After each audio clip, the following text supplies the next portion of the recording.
Talk about quarterbacks. Obviously, Jameis isn't here. You've gone through 2 practices now. What have you seen from Sean? We just building our chemistry right now. You know, Sean, we got confidence. We got confidence in Sean. You know, Clemson game, we put out a victory, so everything gonna be good. Have you seen I know he's not the starter yet or anything like that, but have you seen a change in how he's approached you guys as an offense? Does he kind of sense like? Yeah, he's stepping up. He's becoming a leader because he knows it's his time now. So, you know how to go.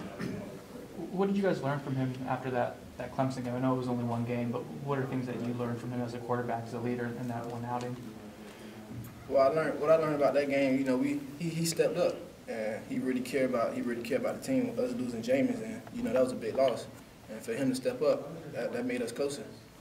Speaking of stepping up now, the wide receivers with their shotguns, you're one of the oldest guys now. What's that like, and what's your role? How do you see it changing this season? You know, I got a big role. I got to step up, be a leader also. And with the help of Travis Rudolph and Erman Lane, you know, we're gonna be good. We got confidence. Is it strange being in that meeting room without Rashad being there? A little bit. We're good though. We know what we got to do. How much did the example he set and the consistency and the dependability he played with it kind of show you guys what the standard needs to be? Yeah, we're gonna be good. You know, Shaw taught us a lot, and we gonna take what he taught us, and we're gonna do what we got to do. I don't know. You guys say you have a lot of confidence in Sean, but going back to that Clemson game, and you learned that Jameis isn't going to be there. You know, Jameis may be the best quarterback in the college game at the time. As an offense, was there any worry, you know, about what Sean was going to bring to the table? Yeah, you know, it was a little worries, but for him to step up, that was big. That was big for Sean.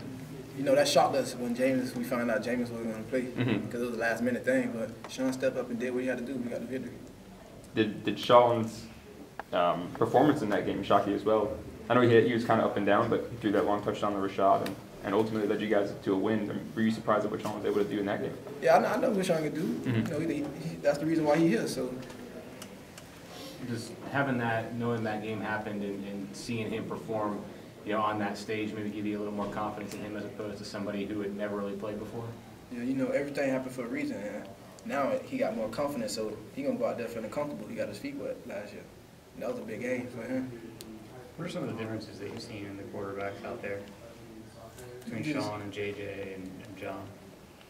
Well, you know, they got to work on like their releases. Like Sean got a different release, JJ got a different release, John got a different release. So you got to build a chemistry with all of them. How hard is that? You just gotta. It's kind of hard, but you know it's gonna come along. Everybody gonna come along.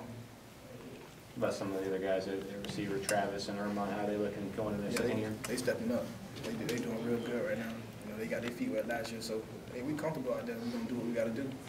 As a guy who last year made the transition from a freshman to a sophomore, what's the biggest thing that you want to improve on between your first and second year in the program? I want to improve on my routes, my catching, my blocking, to get a little more stronger.